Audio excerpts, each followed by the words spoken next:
Понад 1500 земельних ділянок 12 об'єднаним територіальним громадам вчора передали на Черкащині. Загальна площа майже в 17 тисяч гектарів. Відтак власність вже не державна, а їх комунальна. А от чекали на це ще з 2015-го. Ми одні з перших громад в області передаємо саме нашій громаді земельні ділянки.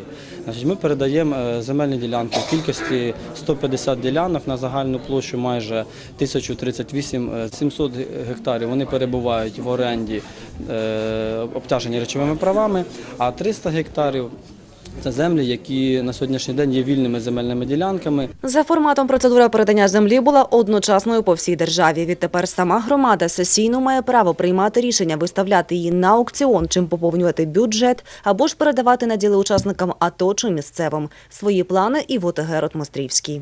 Багато воно буде, що від людей зависить, бо хто там не розпайоване, там трошки щоб людям, трошки будемо в оренду. Ми ще не знаємо, яка та земля, яка ще вона буде. Там 1000 з лишнім гектар, але щось будемо напрацювати. Основне, ми будемо для людей.